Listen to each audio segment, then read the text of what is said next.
Buenos días, jóvenes, ¿qué tal? Eh, Me agrada mucho saludarlos, ¿verdad? Espero estén teniendo un agradable día y estén teniendo éxitos en sus labores. El día de hoy vengo a presentarles lo que es el sistema de información de dengue, ¿verdad? Más que todo de arbovirosis, más que todo dengue, zika y chikungunya, arbovirosis como tal, un sistema de información. También cuando realizamos la aplicación de BTI, ¿verdad? El formato diario, el formato semanal y el consolidado por barrio, por colonias, así sucesivamente otros formatos que vamos a ir viendo. Y cualquier duda, cualquier consulta, ya saben, hacérmela, ¿verdad? Vía WhatsApp para poderles aportar. Ahorita mismo estamos viendo lo que es la ficha epidemiológica para la unidad de arbovirosis. Por arbovirosis ya sabemos y entendemos, ¿verdad? Ya lo vimos en el aula de clase, que mencionamos que las arbovirosis son dengue, zika y chikungunya. Enfermedades virales, ¿verdad? Transmitidas por Aedes aegypti y Aedes albopictus. Esta ficha, más que todo, jóvenes, la llena lo que es el médico, ¿no? El médico, que es el personal encargado de brindar la atención al paciente. No la llenamos nosotros. Sin embargo, es bueno saber, es bueno conocer la ficha epidemiológica para nosotros dar mejor, brindar una mejor atención, para nosotros poder brindar un mejor servicio y no alegar desconocimiento del proceso o desconocimiento de qué es lo que sucede dentro del establecimiento, ¿verdad? Entonces, podemos observar que número 1 habla de una definición de caso que dice que está al final, ¿no? En la hoja, al final de la hoja, al otro lado hay una definición de caso, que también ya lo vamos a ver más adelante.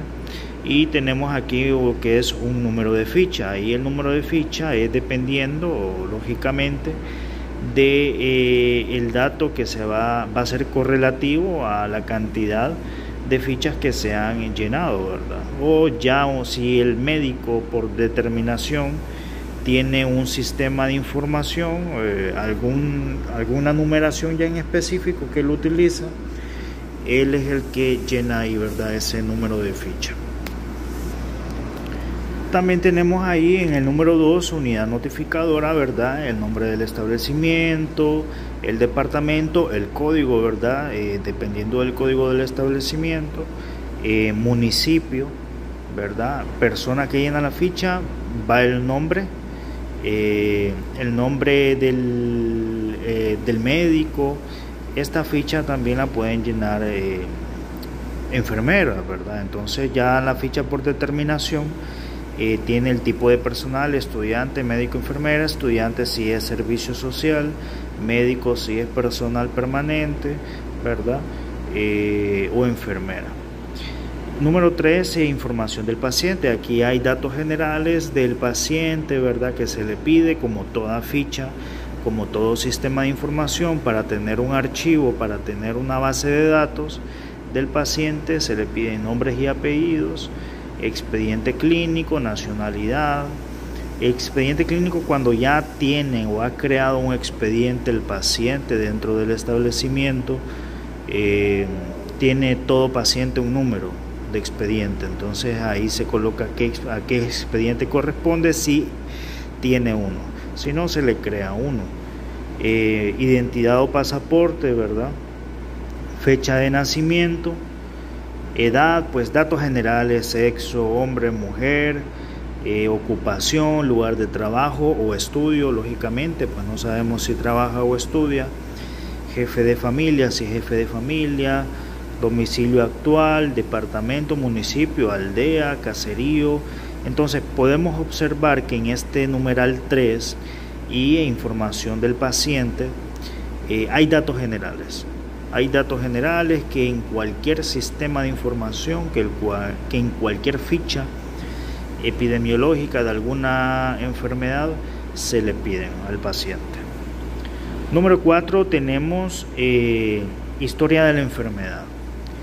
Con historia de la enfermedad sabemos que más que todo es un historial de si existen antecedentes. Entonces ya el 4.1 habla de antecedentes, que se le realizan ciertas preguntas al paciente, ¿no? Como ha estado en contacto con alguna persona de dengue, si no, viajó en algún lugar en las últimas 2 semanas, si no, dónde viajó en el caso de que sí haya viajado, si es paciente referido, o sea, si alguien más lo envió, si lo envió algún otro médico, ¿verdad? Si fue un paciente que nosotros referimos en la comunidad, de repente alguien que nos haya abordado porque sepa que somos técnicos en salud ambiental y nos pidió asesoramiento y nosotros lo referimos directamente con el médico y le decimos no, asista al centro de establecimiento y lo va a atender tal médico. Entonces ya nosotros hacemos una referencia y si ahí se contesta, ¿verdad? Si es paciente referido o no, o qué tratamiento ha recibido.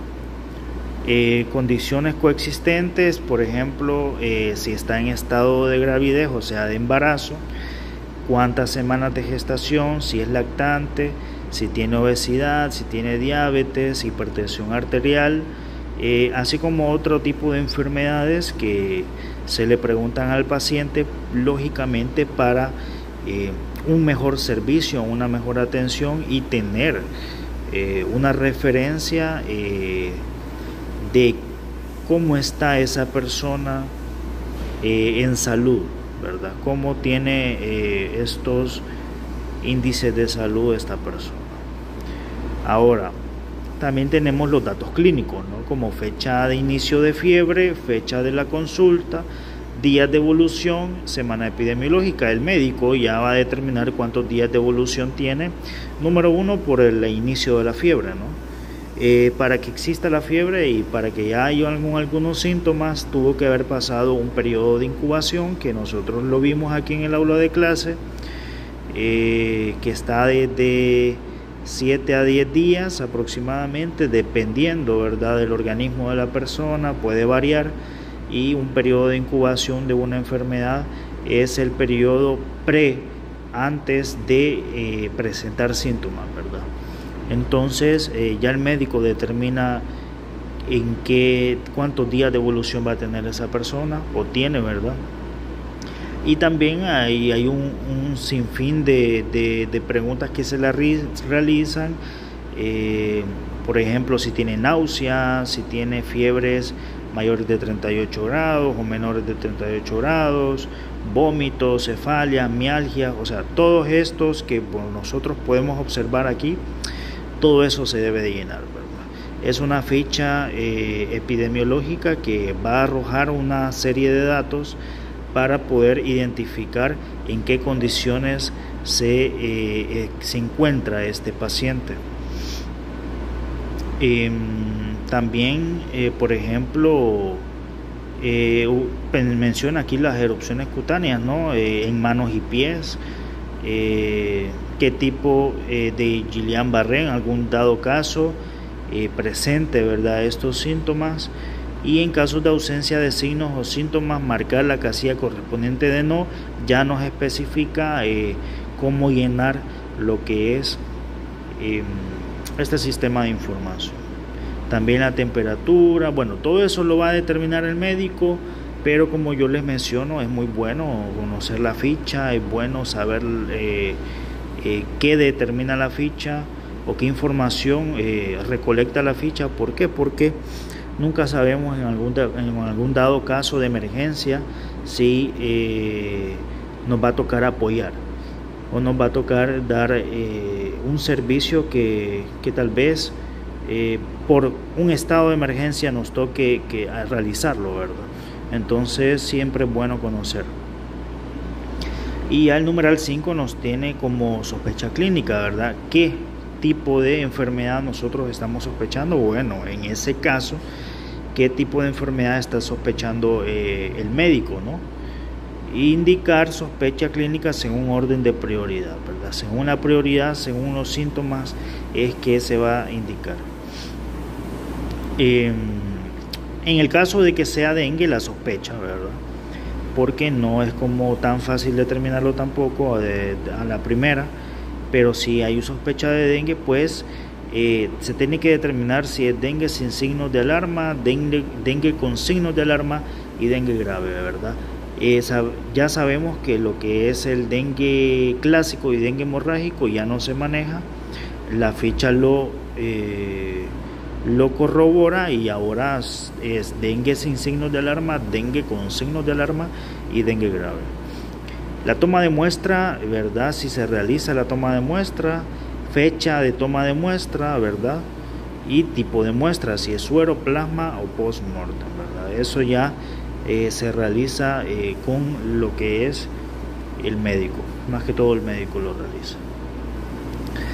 El manejo del paciente, si es ambulatorio, ¿verdad? Si es un manejo ambulatorio o un manejo hospitalizado, ¿verdad? También está la fecha de ingreso, la observación, que si es en sala, si es UCI, o sea, si está en observación, perdón, si está en sala o está en UCI, eso ya pues, ¿verdad? Eso lo determina el médico, como les digo. La condición de egreso y fecha de egreso, si es fallecido o no, y fecha de la defunción.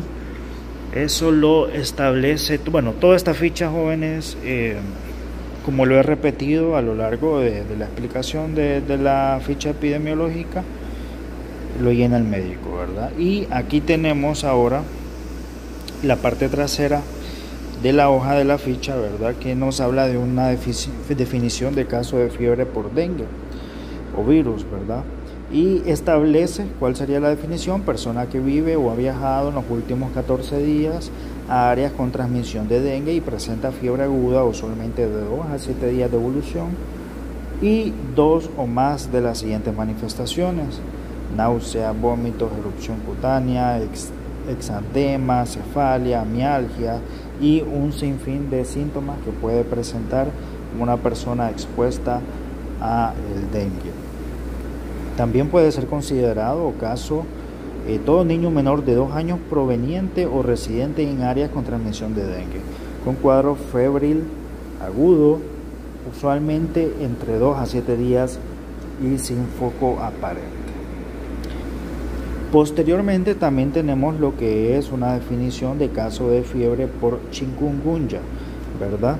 Y es paciente con inicio de fiebre aguda más de 38.5 grados o igual a 38.5 grados y artralgias, o artritis de comienzo agudo no explicada por otra condición médica, erupción maculopapular de 2 a 5 días después de inicio de la fiebre, que reside o ha visitado áreas endémicas o epidémicas durante las 2 semanas anteriores de los síntomas. Entonces ya también tenemos una definición de caso de fiebre por chikungunya. Y luego tenemos una posterior definición, ¿verdad?, de preliminar de caso propuesta por OPS y la OMS para la infección por Zika, por el virus del Zika. Caso sospechoso: paciente que presenta exantema o elevación de temperatura corporal axilar de 37.2 grados centígrados o más, ¿verdad? Y uno o más de los siguientes síntomas que no se explican por otras condiciones médicas: artralgias o mialgias, conjuntivitis no purulenta o hiperemia conjuntival, cefalia o malestar general, haber viajado o permanecido al menos 15 días en zonas donde se ha confirmado la transmisión autóctona dentro o fuera del país de esta enfermedad, y caso confirmado, caso sospechoso o con pruebas de PCR en tiempo real, ¿verdad?, positiva para la detección específica del virus del Zika. Entonces, jóvenes, tenemos la forma en cómo se diagnostica, bueno, no diagnostica, más que todo se llena esta ficha. El médico, ¿por qué se orienta para el llenado de la ficha epidemiológica de arbovirosis? Que ya sabemos que dengue, Zika y chikungunya, ¿verdad? Ahora tenemos otra ficha de llenado de información de un sistema de información que utilizamos, ¿verdad? Este es el que estamos llenando diariamente, cuando salimos a campo. Cuando salimos a campo a realizar la aplicación de BTI para eliminar lo que son las larvas, ¿verdad? Y cuando salimos a realizar limpieza de criaderos, eliminación de criaderos. Y pues nosotros estamos utilizando este formato, ya ustedes lo conocen, lo han visto. Sin embargo, vamos a verificar lo que es el llenado adecuado, el llenado correcto de este sistema de información. Tenemos lo que es, ¿verdad? Esta ficha, que para empezar tenemos el nombre de jefe de familia. El nombre de jefe de familia es el nombre que nosotros pedimos cuando vamos a ingresar a la vivienda y le preguntamos a la persona, ¿no?, que cómo se llama. Esta casilla se va llenando uno por vivienda, ¿verdad? 1, 2, 3, 4, cada uno de estos renglones es por vivienda.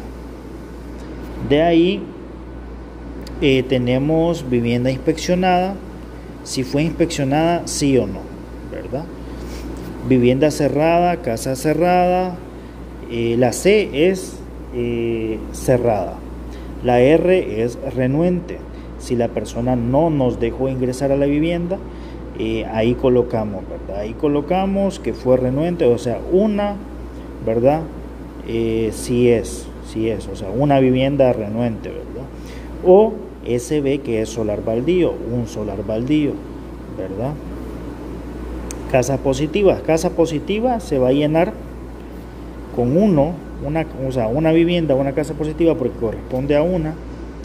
Si en alguno de los demás secciones encontramos un depósito positivo, ¿verdad? Con un depósito positivo que nosotros encontremos, la casa automáticamente se convierte en casa positiva, ¿verdad? Entonces, en el número 5 tenemos pilas. La N es el número de pilas, ¿verdad? NEG es negativas y positivas. Por ejemplo, si en esa vivienda encontramos 3 pilas y 2 pilas nos salieron positivas y una negativa, en POSI, que es positiva, vamos a poner 2, ¿no? En NEG, que es negativa, vamos a poner 1. Y en la N, que es el número total de pilas, van a ir 3, ¿verdad? Entonces, la sumatoria de las pilas positivas y las pilas negativas van a dar el total de la N, porque ese es el número total de datos. Entonces, nos tiene que salir exactamente los datos que nosotros estamos colocando. Tiene que cuadrar esa sumatoria, ¿verdad? Así sucesivamente. El número 6, con drones, que son barriles, nosotros conocemos los barriles como drones, va a ser el mismo ejercicio. Si nosotros tenemos 5 barriles, el número total de barriles van a ser 5. Sin embargo, puede ser que tengamos 4 negativos y un positivo, 3 negativos y 2 positivos, o 5 negativos y 0 positivos, o 5 positivos y 0 negativos. Entonces, ya vamos viendo, que el primer dato, que es el número total de barriles o de drones, tiene que dar la sumatoria de lo negativo y lo positivo, ¿verdad? Así sucesivamente. Llantas, que es el 7, floreros, que es el 8, vamos a llenarlo igual. En otros, que es el 9, también lo llenamos igual. Ahora, quiero que observemos algo y que entendamos algo. Cuando hablamos de otros, son todos aquellos depósitos que no están contemplados dentro de los anteriores. O sea, todos aquellos depósitos que no son floreros, todos aquellos depósitos que no son llantas, todos aquellos depósitos que no son drones ni pilas. En otros vamos a llenar, por ejemplo, una lata. Una lata entra dentro de otros. ¿Por qué? Porque no tenemos un espacio exclusivo de latas. O una cubeta. Cubeta va dentro de otros porque no tenemos un espacio exclusivo de cubetas. Una sección exclusiva de cubetas. Por lógica, en otros vamos a incluir todos aquellos depósitos, ya sean naturales o artificiales, que no están contemplados en los demás, ¿verdad? Y el proceso de llenado es igual. Ahora, cuando nosotros ingresamos a la vivienda, ¿verdad? Y hacemos la inspección se realiza en toda la vivienda. No solo se revisan pilas, se revisa toda la vivienda. Ya nosotros al hacer el aforamiento, al realizar el cálculo, ya sabemos cuántos BTI en gramos aplicamos. Esos BTI en gramos los colocamos acá, ¿verdad? Ahí sale BTI en gramos, entonces ahí ponemos el total por vivienda. De ahí están las viviendas fumigadas. Si nosotros realizamos el cerco epidemiológico, aplicamos BTI o andamos aplicando BTI fumigando viviendas, salen viviendas fumigadas, colocamos el número total de viviendas fumigadas, ¿verdad? Entonces, esta es la forma en cómo se llena este formato, ¿verdad? Y no dejar por lado, ¿verdad? La parte de arriba, la fecha, el sector, qué sector pertenece, barrio, colonia y el responsable. El responsable, nosotros, ¿verdad? Y abajo tenemos algunas definiciones como la C, casas cerradas, que yo les mencionaba, R, renuente, SB, solar baldío, negativo, ¿verdad? Y positivo. Y este es el formato de intervenciones de herbovirus sitiario, ¿verdad? Ahora tenemos el siguiente, que es similar, pero no es igual, es similar en cuanto a la parte del llenado de depósitos y de casas y viviendas, ¿verdad? Tenemos fecha, sector, también barrio y responsable. Ahora aquí cambia, ¿por qué? Porque este se llena de acuerdo a barrio y colonia, ya no es por vivienda. Si logramos observar el anterior, vamos a ver. El anterior dice nombre de jefe de familia, porque es por vivienda. El siguiente ya no dice y pide nombre de jefe de familia, sino que pide barrio y colonia. ¿Qué significa esto? Que esto es por barrio y por colonia. Además de que si observamos abajo, se llama intervenciones de arbovirosis consolidado semanal. ¿Qué significa esto? Que lo vamos a llenar de acuerdo a las inspecciones que realizamos en toda la semana y lo vamos a seleccionar por colonia. O sea que si en la semana vimos 3 colonias, en la colonia número, por ejemplo, un dado ejemplo, en la colonia, el barrio Las Palmas, nosotros inspeccionamos X cantidad de viviendas. Entonces todos esos datos de esas viviendas inspeccionadas lo vamos a consolidar y lo vamos a plasmar aquí.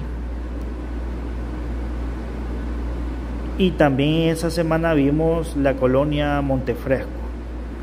También los datos consolidados de esa colonia los vamos a plasmar acá. Y así sucesivamente por colonia y por barrio. Sin embargo, es semanal, semanal por cada semana, ¿verdad? Entonces ya depende de qué cantidad de colonias o barrios visitamos a la semana. Y pues el llenado no es distinto, aquí solo se coloca el nombre de la colonia, cuántas viviendas se inspeccionaron en esa colonia, de esas viviendas cuántas eran cerradas, cuántas renuentes y cuántos solares baldíos, cuántas fueron positivas y así sucesivamente, el mismo llenado que realizamos en la ficha anterior, en el formato anterior, perdón. Ahora, aquí cambia. ¿Por qué? Porque aquí vamos a hacer la sumatoria o vamos a colocar el total de recipientes.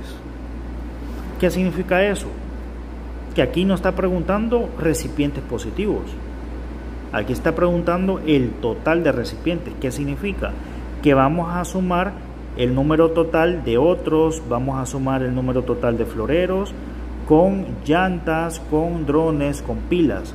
Estos 5 ítems, el número total lo vamos a sumar y ese resultado va a ser total de recipientes.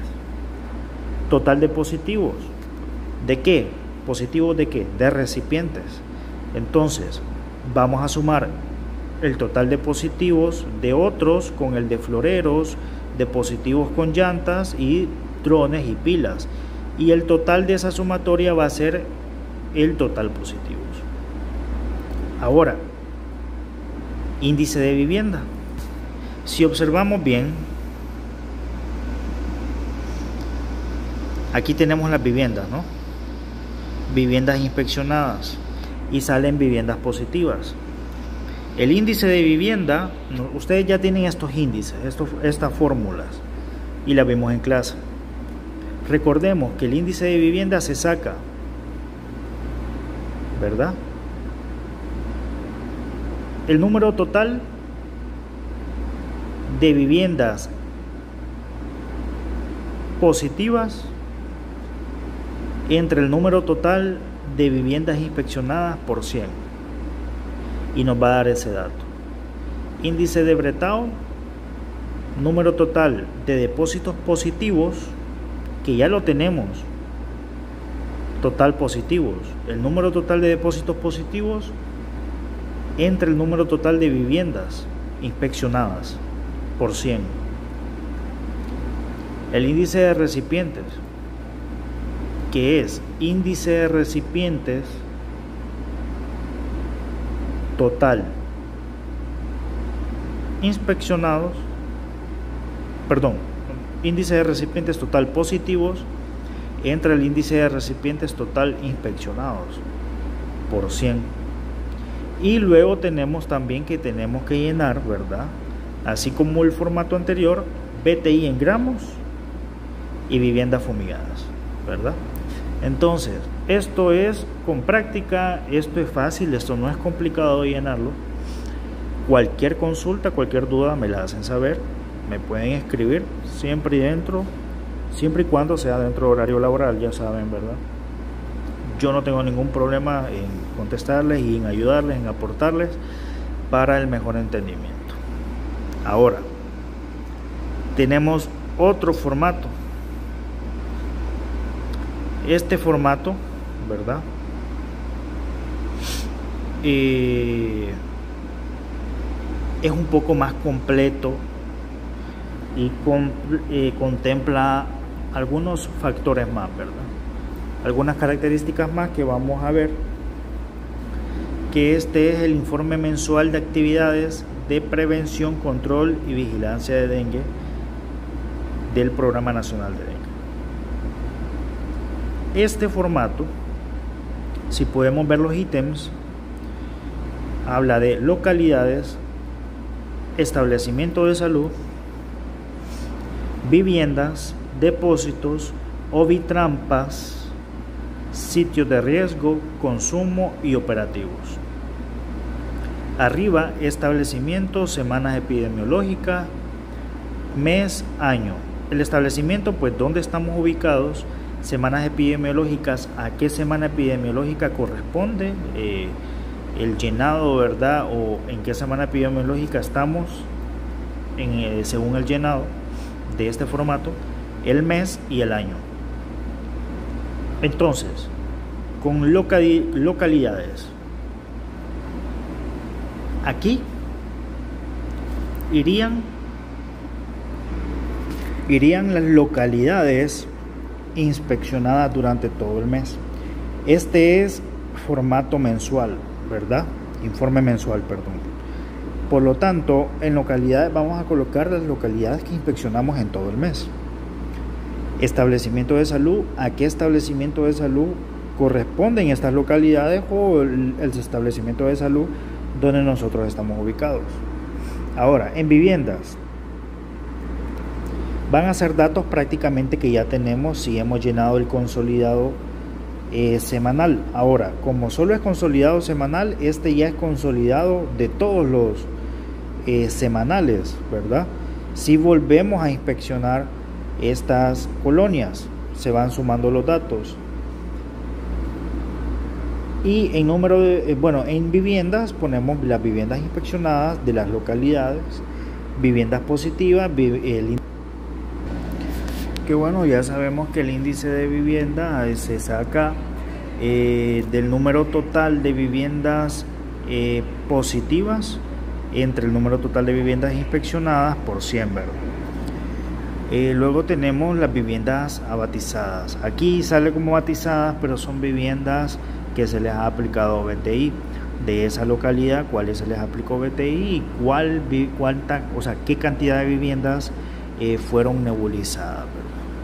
Depósitos, total inspeccionados, total positivos, depósitos eliminados. Ojo aquí, porque si sale depósitos eliminados es porque hubieron depósitos que nosotros llevamos un dato. ¿Qué significa esto? Todo depósito eliminado debemos realizar la sumatoria de sus depósitos eliminados para colocar aquí cuántos eliminamos, ¿verdad? El índice de bretado, que ya sabemos cómo sacar el índice de bretado, ¿verdad? Que es el número total de recipientes positivos entre el número total de viviendas inspeccionadas por 100 y el índice de depósitos, ¿verdad? Que es depósitos positivos entre depósitos inspeccionados por 100. Ovitrampas, que también aquí quiero que prestemos mucha atención en cuanto que si aplicamos ovitrampas, o sea, instalamos ovitrampas, cuántas existentes, cuántas inspeccionadas, cuántas salieron positivas, ¿verdad? De estas viviendas en las que tenemos ovitrampas instaladas, ¿qué cantidad de viviendas han sido aplicadas con BTI y qué cantidad de viviendas hemos nebulizado? Ahora, sitios de riesgo existentes, inspeccionados, positivos, depósitos eliminados, depósitos aplicados BTI y nebulizados, ¿verdad? Consumo, ¿cuántos gramos de BTI? Si hemos fumigado con deltametrina o si hemos nebulizado con aqua wrestling, ¿verdad? O Solfac, el litro, ¿verdad? También. Ahora, quiero que entendamos también el operativo, los operativos, según lo programado y según lo ejecutado. ¿Cuántos hemos programado y cuántos hemos ejecutado y la fecha de actividad? Eso es todo. Realmente este es simple, solo es de un poquito de práctica, ¿verdad? Cualquier duda, cualquier consulta, ya saben, realizármela, no hay ningún problema. Y luego tenemos este último, que ya es el último formato, que este formato es el sistema de información para instalación de ovitrampas. Cuando nosotros vamos a instalar ovitrampas, utilizamos este formato que menciona el país, departamento, recolector, que es nuestro nombre, y qué semana. Esta semana corresponde a la semana epidemiológica, ¿no? Luego tenemos municipalidad, centro de salud y el mes. Fecha de instalación, o si es recolección, fecha de recolección. Ahí no hay pérdida con esos datos generales. Luego tenemos el número de ovitrampa. En el aula de clase se les explicaba a ustedes que cada ovitrampa va a tener su número. Como va a ir en pares, tienen un número par y un número impar. Ese número que nosotros le colocamos a las ovitrampas, ese número es el que le vamos a aplicar aquí. Ahora, presten atención con esto que les voy a mencionar de código de clúster, o área centinela. En epidemiología, el término clúster significa aquellos espacios o aquellas áreas en donde hay existencia o no hay existencia, pero hay una sospecha de que pueda existir una enfermedad o pueda existir un brote. Por eso se utiliza este término clúster o clúster. ¿Por qué? Porque damos a entender de que como son sitios de riesgo, o como nosotros queremos encontrar esa prevalencia del vector o qué incidencia tiene el vector con su ovipostura, se utiliza ese término, ¿verdad? Sin embargo, aquí lo que podemos utilizar es el número de manzana a que corresponde donde están instaladas estas ovitrampas. Ahí pueden colocar el número de manzana, ¿verdad? La dirección, qué barrio, qué colonia, nombre de residente, a qué nombre de residente está ubicado, instaladas estas ovitrampas, y aquí también ubicación de la ovitrampa. Cuando hablamos intradomicilio, pues entendemos que dentro, exclusivamente dentro de la vivienda, como que en sala, comedor, cocina, ¿no? Y peridomicilio es cuando no necesariamente está fuera del predio de la vivienda, sino que, por decirlo así, en una galera, en el porche, que está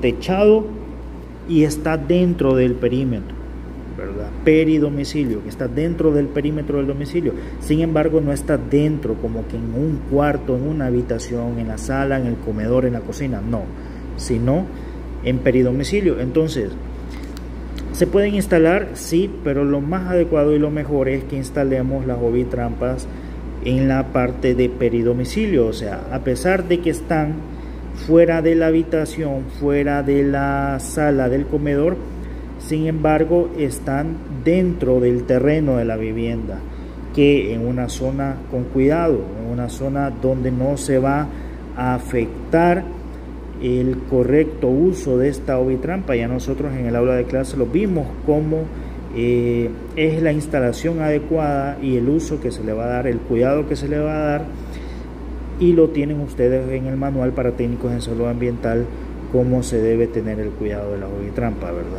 Entonces, el formato ya nos establece aquí si está intradomicilio colocar un 0, o si está peridomicilio colocar un 1.